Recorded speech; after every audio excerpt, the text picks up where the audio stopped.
Good afternoon, and thank you for standing by. As a reminder, your lines have been placed on a listen-only mode until the question and answer segment of today's conference call. This call is being recorded. If you have any objections, you may disconnect at this time. I would now like to turn the call over to Ms. Irene Scricky. Thank you. You may begin. Great. Thanks so much. So I'm Irene Scricky with the Consumer Financial Protection Bureau, the Office of Financial Education, and I'm joined today by our speaker, Patty Avery from the Office of Financial Empowerment. I am going to start off quickly with our standard disclaimer that this is not legal guidance or regulatory guidance, and it is opinions and views are those of the speakers. So most of you are probably familiar with CFPB, and I think a lot of you are members of or have joined FinEx and know a lot about what we do, but I just note that the CFPB, again, as the sort of new federal agency on the block who is committed to helping consumer finance markets work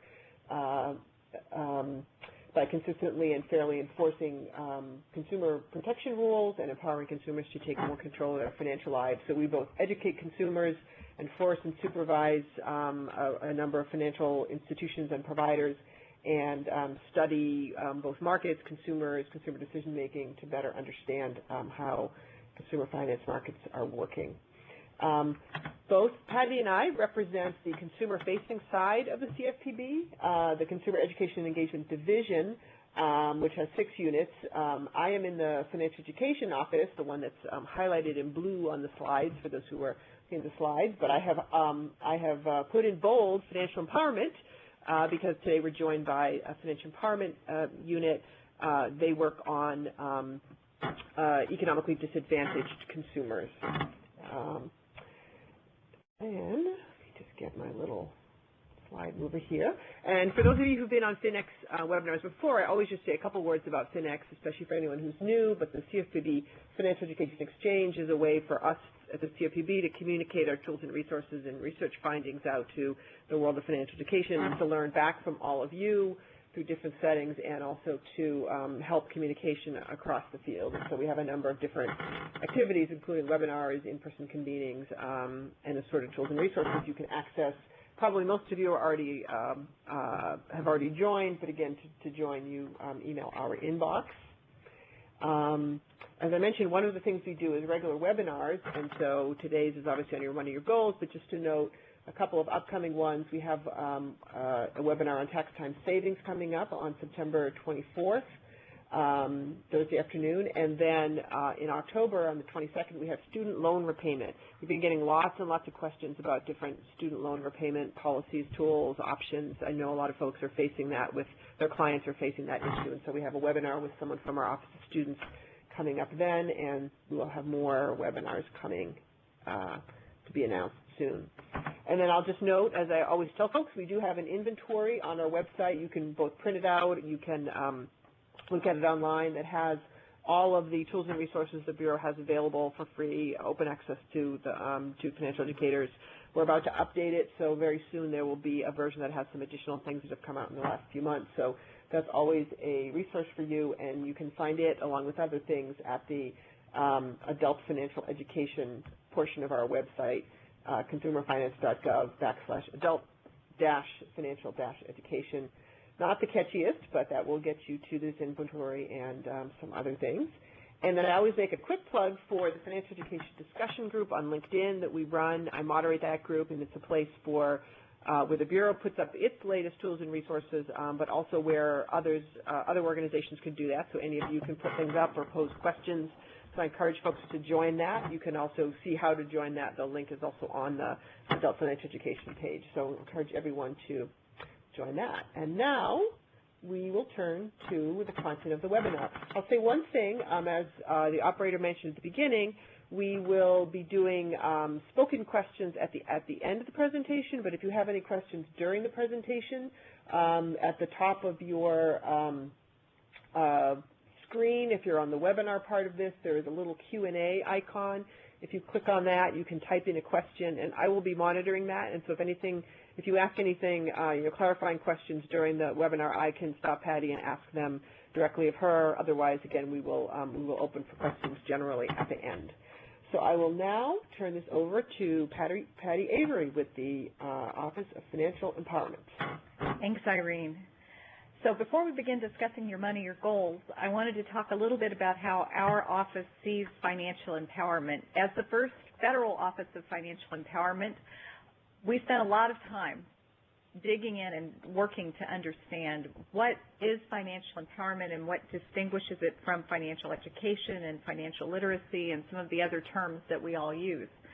As financial educators, obviously, you know that it's financial education that leads to financial literacy. And without that foundation of basic knowledge and basic understanding of how products work, of how personal money management works, people can't operate effectively in today's economy.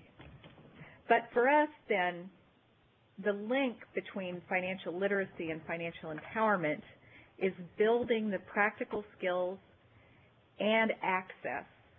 For us, then, that access is not just access to financial products, but it's also access to financial counseling, to deeper financial, to personal financial management services that our population, low-income and economically disadvantaged people, may not have access to. So for us, financial empowerment is the result of that undergirding base of financial literacy plus the skills that they need to put that knowledge to work and access to the products that will allow them to put that knowledge to work, and that results in financial empowerment.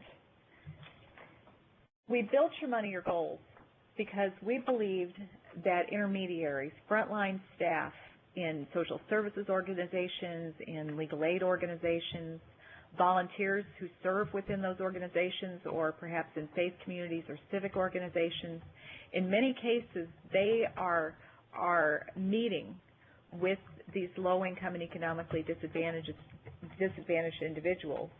And in many cases, they've built trust. They've built a trusted relationship because in part of the services they've been able to provide, and in many cases because they see people more than once. And over time, then they come to build a relationship that engenders that trust. And we believe that that combination of access to these low-income and economically vulnerable consumers and trust could result in some new and potentially unexpected opportunities for financial empowerment. Next slide. Lost my cursor. Oh. I really lost my cursor. Sorry. So Your Money, Your Goals is a suite of toolkits, as I just alluded to. We now have not only Your Money, Your Goals for social services, but this spring we released for legal aid organizations, community volunteers, and for workers. It's a toolkit, not a curriculum, and I can't stress that enough. We built it to be accessed in bits and pieces. We built it to help frontline staff and volunteers identify the content that the individual they're serving may need right at that moment and be able to go to that discrete bit of content or set of tools that can meet what the client or individual believes is their most pressing need at that time. And then if later they have an opportunity to see them again, then they can identify, okay, where do we go from here? But it's not meant to be a curriculum. We'll go through and you'll see the numbering of the modules, but that isn't meant to imply that you begin with the first content module and work your way through. So we built it to be modular, and it is available for download at our website in English and Spanish. And as of just a couple of weeks ago now, all of the versions are available in Spanish at our website. Next slide. Here's the page where you can download Your Money, Your Goals. And there are links you see to the social services version, volunteers, legal aid, and workers.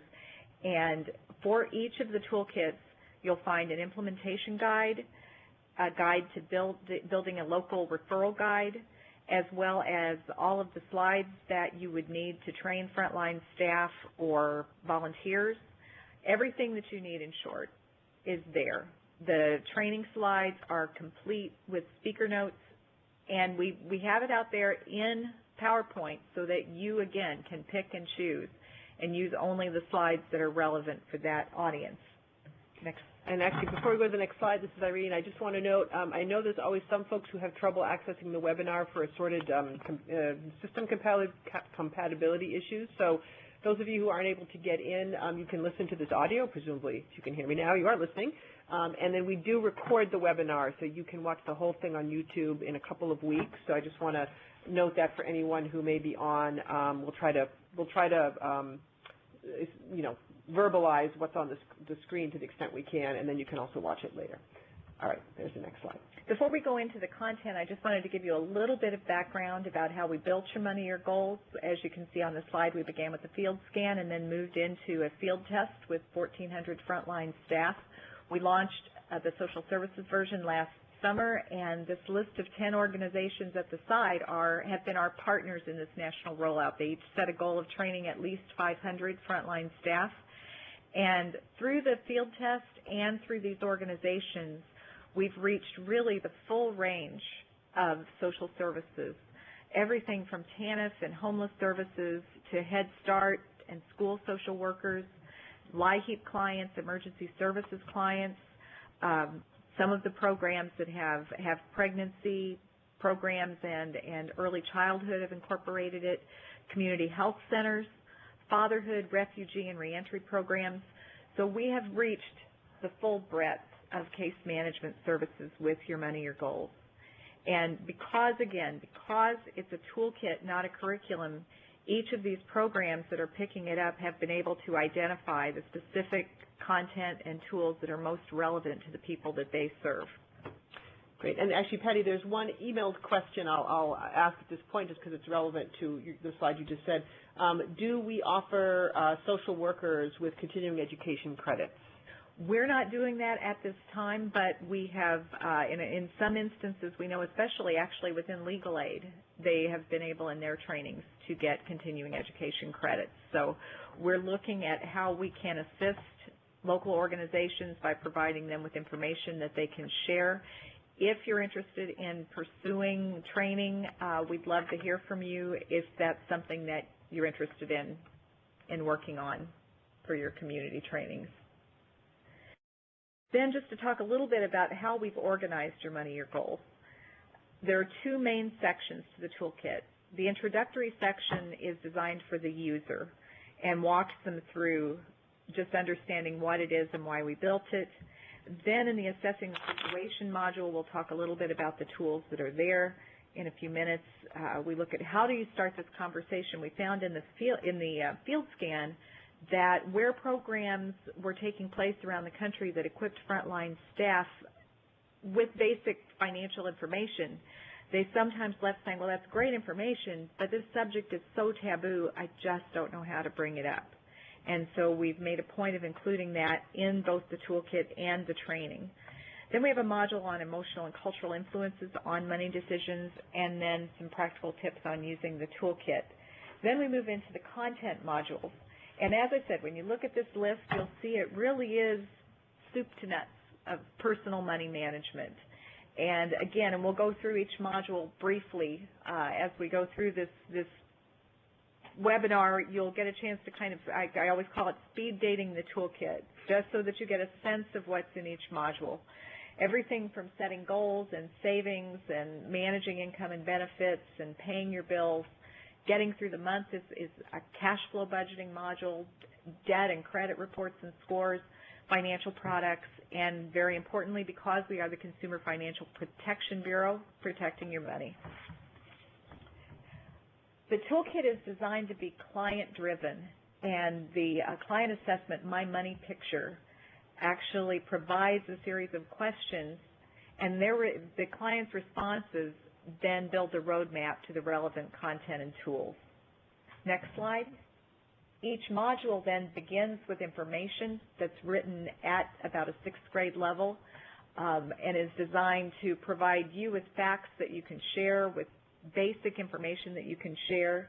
And then at the end of each module, next slide, are groups of tools that are relevant to that topic. In this case, this is a tool on selecting financial services products and providers.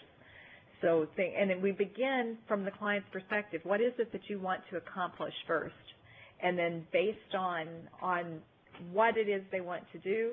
You'll see the table then on the next page actually directs you to places where you could get that product and the types of products that could meet that need.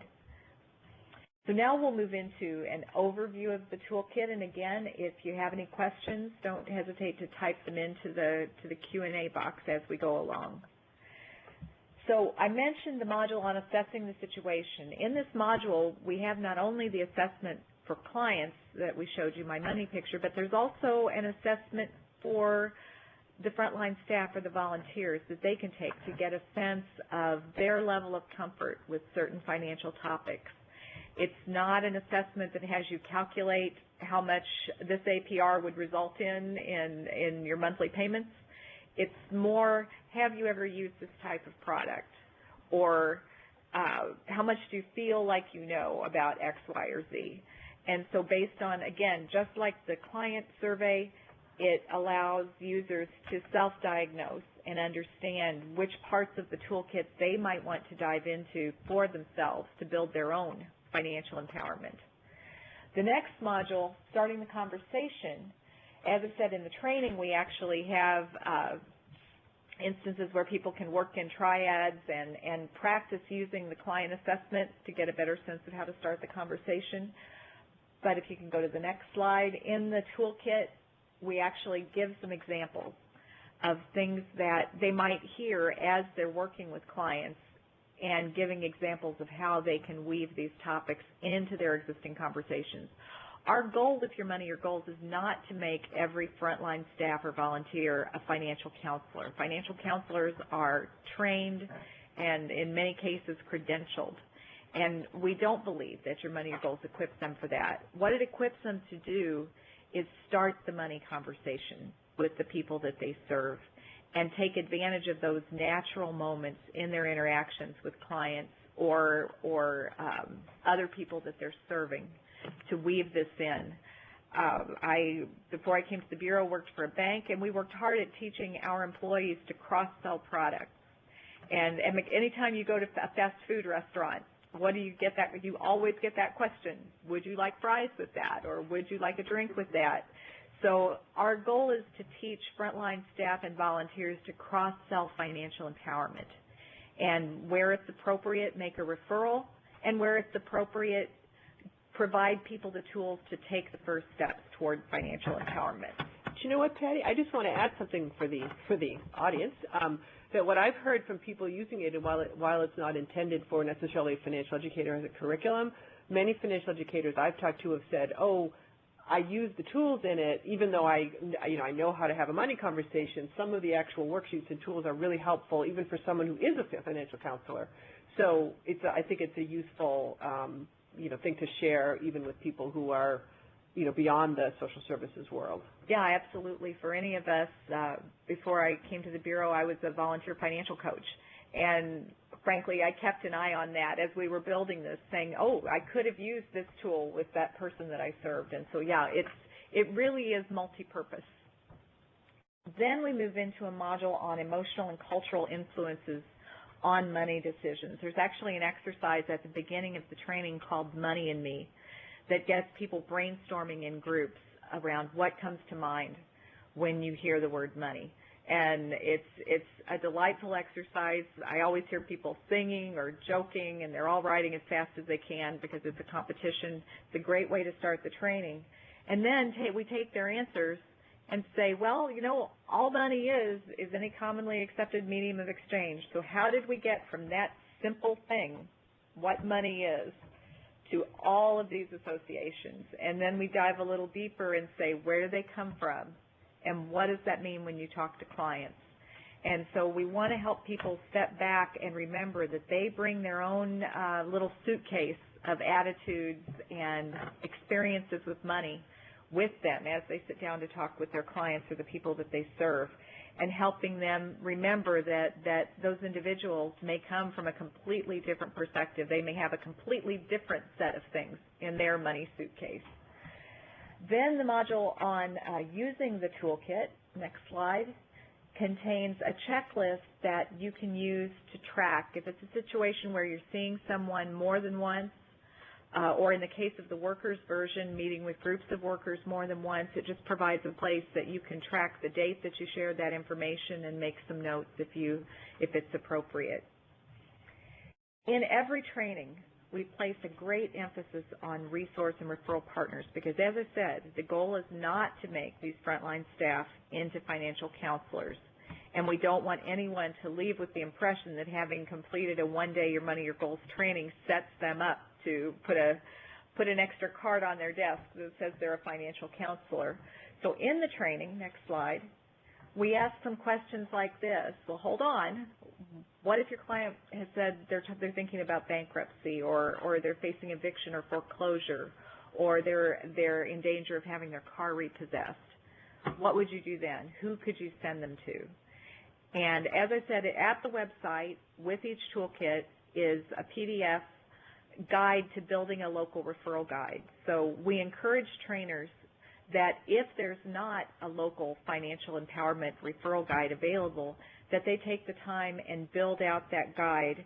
It provides a series of questions that you can ask potential referral sources that will help you identify unbiased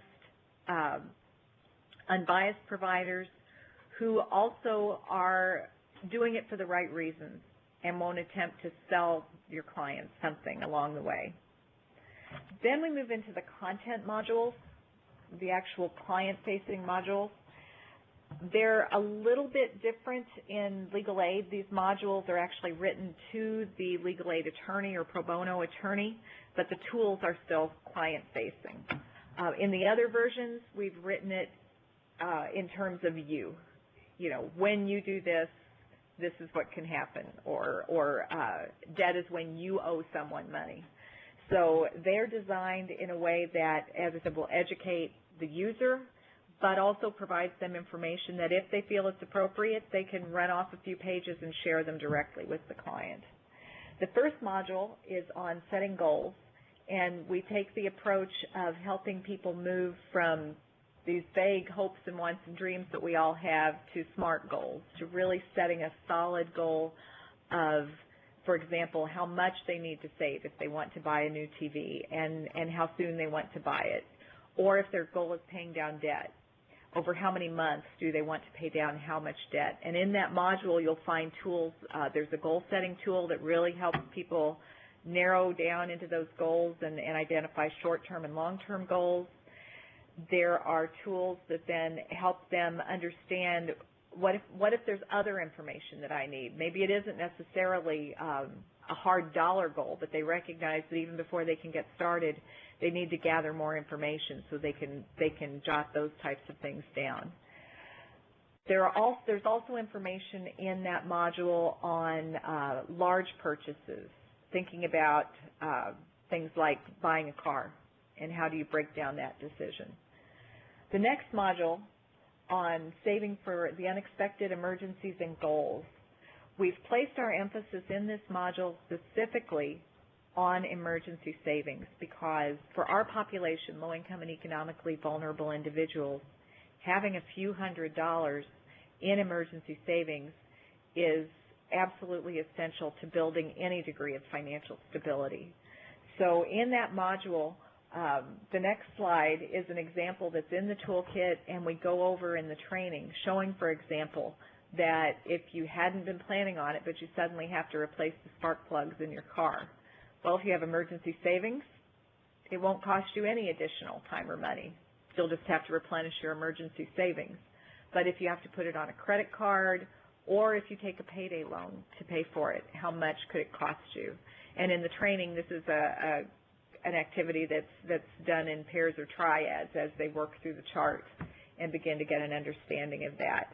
We also have a tool on benefits and asset limits because many individuals in the population that we serve do receive federal benefits or state benefits, and we want to ensure that they have up-to-date, concrete information because we do know that many people only have a vague notion of the asset limits in the programs in which they participate.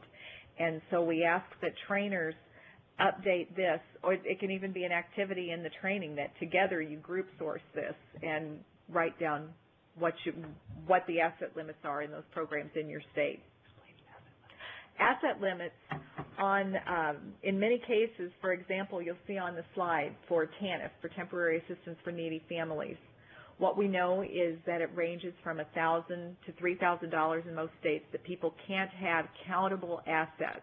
Now, those vary from state to state, and this is why it's so important to have specific information. But or SSI, people who are on basically what we in vernacular call disability.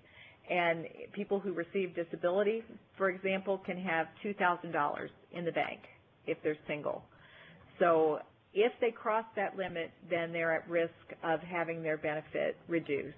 And so this is where asset limits come into play, and especially when you're working with low-income populations on setting savings goals, they have a lot of concerns that they don't want to unexpectedly trigger losing their benefits.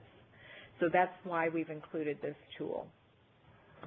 In the next module, we look at income. We take the approach in the toolkit of looking at what comes into the household and then what goes out. In the income module, we spend time talking about things like regular income and irregular income. So you can just click through. It doesn't. It should go forward.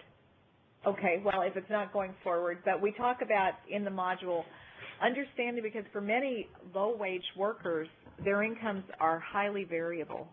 They may get 20 hours one week and 30 the next. And so we want to help people begin to track their income so that they can understand on average what's coming into their household. We also talk about the role of benefits and wage garnishments and what can happen to your income and steps that you can take if you receive a notice that your wages will be garnished. And so that's what would have been on the slide if the move forward key was working for this particular slide. And then on the next slide, we have a tool that helps people analyze the risks and benefits of, for example, receiving their pay or their benefits through these different mechanisms. Our goal is not to tell people the best thing for you to do is X. You know, the best thing for you to do is go open a checking account if your employer has said that you need direct deposit. Because for some individuals, a checking account, they may not believe that a checking account is the right solution for them. Or they may have had one and had a bad experience and feel skittish about opening another one. So we want people to understand the options that they do have and understand basically the pros and cons, the risks and benefits of each of these methods of receiving their income and benefits, if they're given a choice in the matter. Then we move into the spending module, where the money goes. And this has been, in each training that we've done, it's a very popular part of the training. You can go to the next slide. Oh, it looks like we might have another one that doesn't want to click. Oh, there we go. We talk about needs, wants, and obligations, and there's a great exercise in the training where they read down a list of things you use every day, things like paper towels or bottled water or a cell phone with a data plan. And participants in the workshop have to say for them, what do they think? Is it a need, a want, or an obligation? And it's always very interesting to see how it breaks out, and how in many cases the vast majority of people will say, oh, well, that's clearly just a want. And then someone will say, well, for example, on paper towels, well, if you don't have a washing machine, or if there's someone in your household to fill, or on bottled water, people say, oh, that's just a want. And then someone says, well, what about if there's been a toxic spill in your neighborhood? So there are a lot of opportunities for conversation around that, and the goal of that conversation in the training is to help people understand that someone may come from a different perspective on those than you do. The next tool, prioritizing bills, is designed to help structure a conversation around, you know, when you've done everything that you can, when you've brought as many resources into your household as you can, and you've cut spending as much as you can, For many low-wage families and low-income families, the reality is that there will be bills left over. And what we've seen, how we've seen the use of this particular tool in the field has been that in many cases that frontline staffer or volunteer will have it there as a guide to the conversation. And they'll say, well, let's talk a minute. Okay, do you need a car to get to work? You know, if you can't get to work and earn income without a car, maybe when you're prioritizing your bills, maybe you need to prioritize your car payment, you know, and then you can talk about housing, about everything you need to protect your shelter, and then protecting your assets and paying your obligations. And so it's a helpful way to structure that conversation, because for each individual, for each family, their responses may be very different, but it's just to help people stop and reflect instead of just jumping and paying the squeaky wheel first. If, for example, they've got a debt collector who's calling them about a five-year-old medical bill, to stop and say, hold on, wait, maybe I need to pay my car payment first.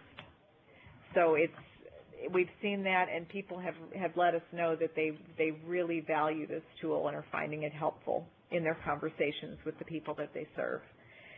Then the next module, Getting Through the Month, as I mentioned before, focuses on cash flow. If you want to go to the next slide. We took a cash flow approach to budgeting because any of us who have worked with our own personal budgets or have helped other people work with theirs, you know, sometimes that if you do a monthly budget, it can all work out on paper, but there are moments from week to week when you come up short.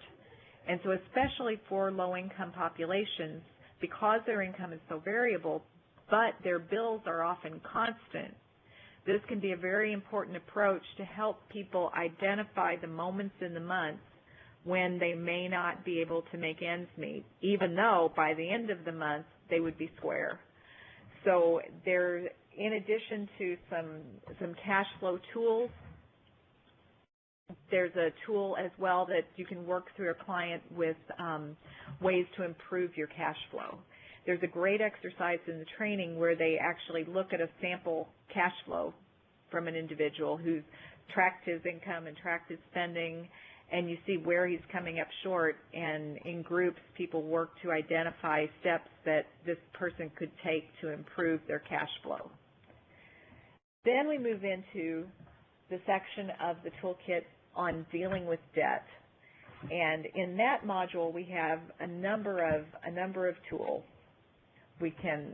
First we talk about what debt is, and another popular exercise in the training is called good debt or bad debt.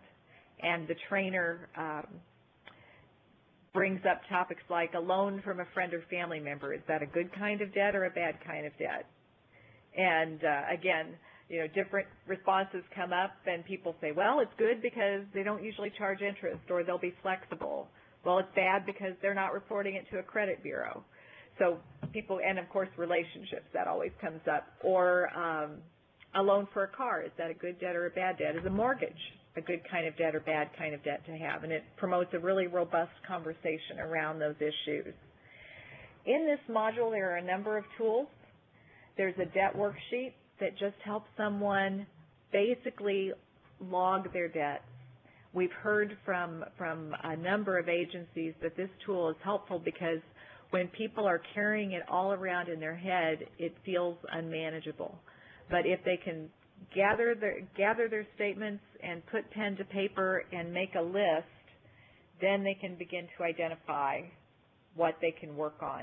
But just putting it down, we've heard back from some social services staff who have been using this tool in the field very effectively, and they said people keep telling us it's reducing their stress just to have it written down so that they don't feel like they have to just remember it all. Then there's a tool on debt to income, on the debt to income ratio. We look at debt to income ratio as kind of like taking your budget's blood pressure, seeing how much pressure debt is putting on your budget. And in the training, there's an exercise that trainers can use that actually help, that you sit down and calculate out somebody's debt to income ratio. And you ask the question, you know, can this person really afford this new car payment that they're looking at. There's also then a debt reduction worksheet that helps people look at that list of debts that they've made and think about the approach they'd like to take. Do they want to take the approach where they, the snowball method, where they pay off the smallest debt first and then apply those payments to other loans, or do they attack the highest interest loans first? We also talk a lot in this module, we'll talk about that in a moment, but then we have a section in it on student loan debt. There's a tool that can just be in the toolkit that captures in writing the topics that are covered on the Repay Student Debt section of CFPB's website, of this tool on our website, Paying for College. And when student debt comes up in our workshops, you can imagine what happens, especially with young social workers or young case managers who are carrying student loans and working in jobs that don't always pay them enough to keep up with their student debt. As well, they're telling us in increasing numbers that in their agencies they're seeing a number of low-income clients who are now carrying a great deal of student debt. So that tool is proving helpful for them. Then the last tool in that module is on when debt collectors call and steps that you can take. We talk in the module about your rights in debt collection and helping people understand that the rights that they have under perhaps their state laws, but particularly under the Fair Debt Collection Practices Act, so that they know, for example, that they can ask a debt collector to not contact them at work, so that they know that they have the right to ask that contact be stopped. In this tool, we include sample letters that can be used, for example, to stop contact or to request that the debt be verified. And but stressing all the while that stopping contact doesn't mean that you've gotten the debt canceled, that you still will need to build a plan to repay the debt. Then we move into the module on credit scores and credit reports. In the trainings, this section is very popular because to people who aren't financial educators or financial counselors, credit reports and credit scores are a great mystery. And so they appreciate the chance to learn, for example, with Tool 1, how they can pull their credit reports and scores for free, for real, and how they can help their clients get that information. Then the second tool is a checklist that helps them work through the credit report that they receive methodically, just to check, is my name right? Is my Social Security number right? Is the employment history accurate? Is everything in the personal information section accurate? Are these loans or card balances accurate? So it helps them, instead of just being overwhelmed by the credit report that they receive, it gives them a way to walk through it a step at a time. Then there's information in that tool on filing a dispute. And there are sample letters that can help them file a dispute if there's information that's not correct. And then the final tool in that module is on improving credit reports and scores, and walks people through some basic steps that they can take to ensure that their report is accurate. And then if there's negative information on that report that's inaccurate, getting it removed, which will then obviously have an impact on their score. Then the next module focuses on, in the new versions, we're calling it Money Services, Cards, Accounts, and Loans, Finding What Works for You. We found that when we called it Choosing Financial Products, Services, and Providers, that wasn't clear to people what that meant and what it encompassed. And so we've now taken a literal approach in that title. And this module is designed, as we showed you earlier with this particular tool, it's designed to help people identify what types of products can meet their needs, and just as in the tools in the income and spending modules, helping them analyze the risks and benefits or the pros and cons of utilizing different financial products, things that they may want to take into consideration as they're choosing financial products. Then the final module on protecting your money includes information on submitting a complaint to the CFPB, and then looks at identifying red flags. As Irene mentioned at the beginning, the Bureau is charged with educating consumers. And we believe that an educated consumer is the first line of defense. And if we can help people recognize red flags of potential activity, potential ways of doing business that are breaking the law, are breaking consumer financial protection law, and they stop it right there, then it doesn't escalate to the point at which they need to submit a complaint to us. They themselves have stopped the bad situation from happening. Then there's information on protecting your identity, and again, in our trainings, this has been extremely popular. This is, I think, top of mind for all of us all the time these days, and just some practical tips from the FTC on identity theft and preventing identity theft. And we close out each training with additional CFPB resources so that people know how to reach out to us. The toolkit at the end of each module actually includes a resource box where users can link out from the PDF version. Obviously, they can just click and link out directly to additional resources that can help them provide information and tools to their clients. And of course, this is Irene, just to add that there's also all the resources for financial educators that are, including the ones that Patty mentioned here, that are on our inventory we referenced at the beginning. All right, that ends the formal presentation. We have a little over 10 minutes for questions. Operator, do you want to give instructions on how to do verbal questions? And again, you can also still use the Q&A box on the webinar to type questions. Thank you. At this time, if you do have any questions or comments, you may press star 1 on your touch-tone phones. Again, that is star 1 if you do have any questions. One moment, please. And you can also send them in. Patty, I'll ask a question while we're waiting. What's your, I know you've been doing trainings all over the country. You've had different pilot sites and national organizations. How many caseworkers do you think are using this now? Ballpark estimate. Thousands. Thousands. And our goal in the national rollout was 5,000. Adding that to the 1,400 who were trained in the first, in the field test. So obviously we're now heading up into over 7,000. Mm-hmm. Cool.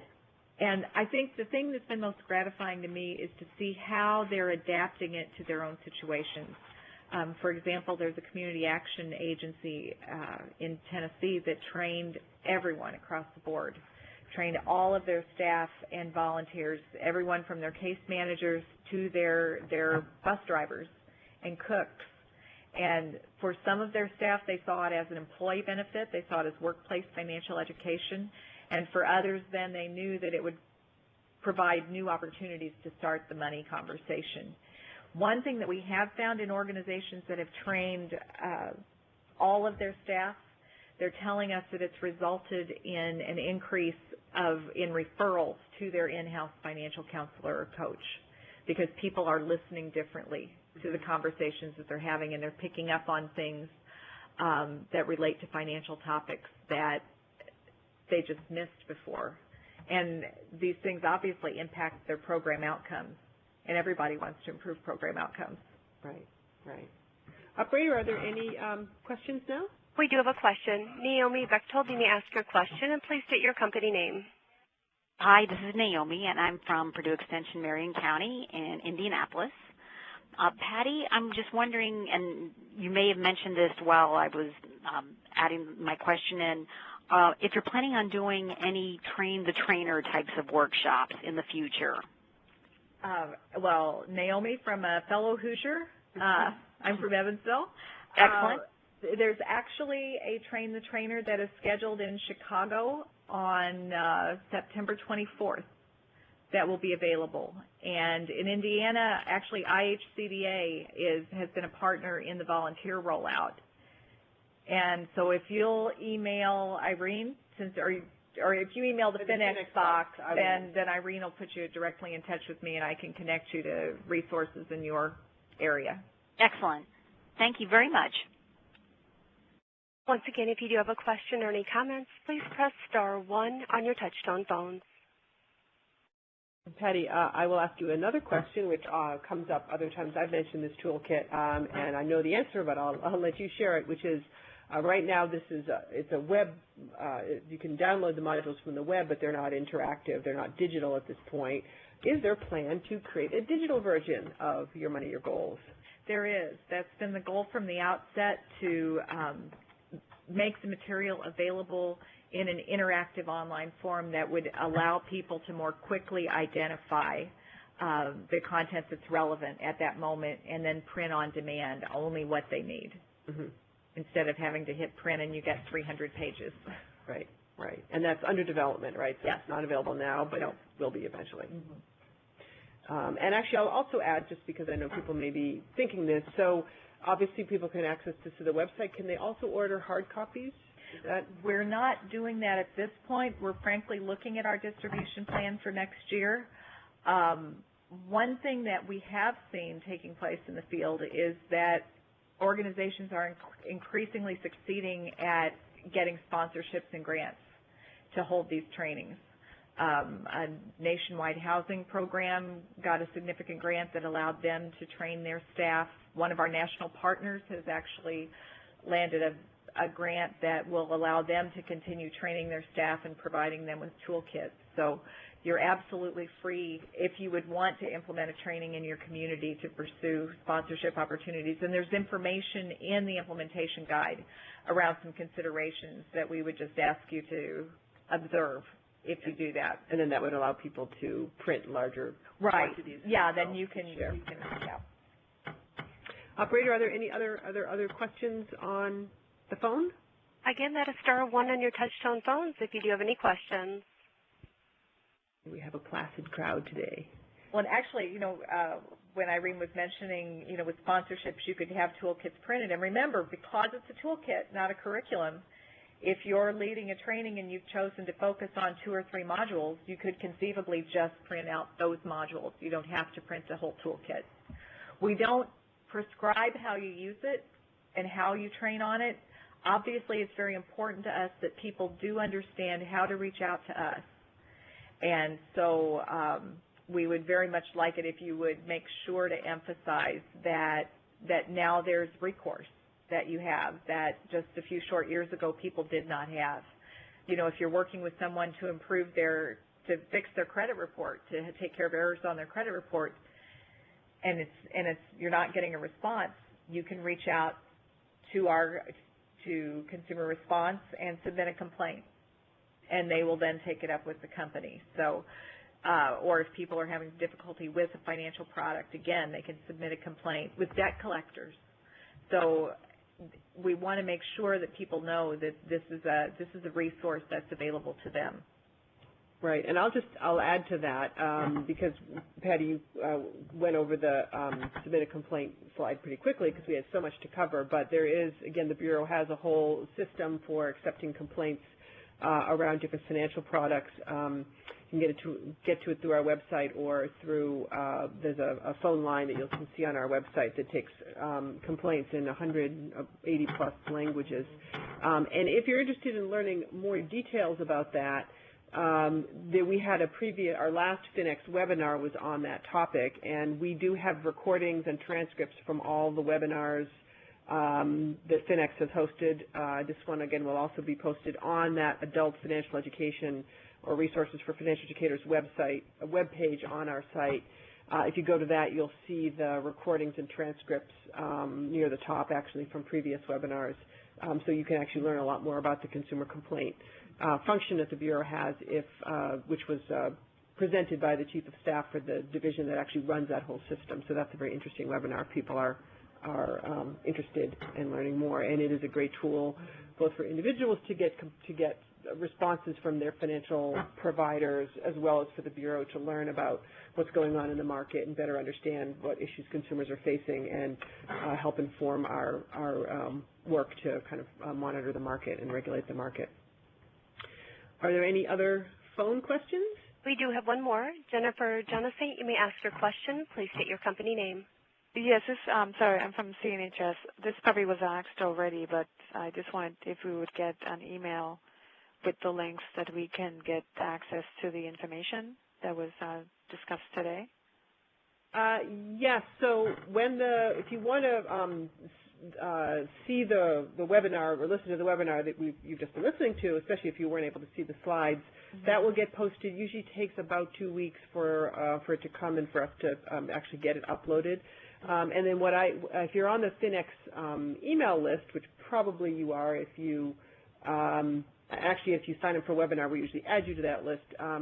I will send out an email FinEx newsletter that will, with some topical updates or information, and it will say, and here are the webinars that are now posted. So we will let people know when the webinar goes out. And those newsletters, as well as the general resources for financial educators or adult-financial-education site on the Bureau's website, we'll have links to all, like the submit a complaint function, there's a link to that there. The whole resource inventory with all the different tools is all there. So if you can get to that site, it will get you to all those different places. But there will be an email that says the webinar is now up, and by the way, here's the schedule for upcoming webinars and other information from FinEx. And to access Your Money, Your Goals, if you just bring up consumerfinance.gov and type Your Money, Your Goals into the search box, the page where all the toolkits are hosted comes up first. Right, and you can also get to it through the inventory. Yeah. So we try to have multiple routes to help navigate the complex website. Are there any other phone questions in our last minute or two? Once again, if you would like to ask a question, you may press star 1 on your touch-tone phone. Oh, and look, there is an email question, which is, can I give you my email address? I can, although to be honest, the easiest way for everyone to reach is probably just through the FinEx email box, which I check, religiously, which is CFPB_FinEx@CFPB.gov. FinEx, F-I-N-E-X. So CFPB_FinEx @CFPB.gov, and I do check that. So myself and my colleague Lynn, we can then connect. Either answer questions or connect you to other resources at the Bureau. We figure that's easier than you're trying to remember how to spell my last name. So that box has been a useful resource. I think we're about out of time. Are there any final phone questions? At this time, I'm showing no further questions. Great. Well, we're just about at 3 o'clock, so I want to thank everyone very much for participating. And again, you'll be able to access this webinar and all the tools and resources mentioned on the Adult Financial Education website. So thank you very much, Patty. The Your Money, Your Goals toolkit, I know, has been a huge resource. Everyone I've talked to who's used it or looked at it has been really excited about the potential and the opportunity to use it. So thank you so much for giving us this deeper dive into it. And if anyone has questions, do reach out to us. And I think with this, we will end the webinar. And thank you very much for your participation on today's conference call. You may go ahead and disconnect at this time. Thank you, Ms. Krikke.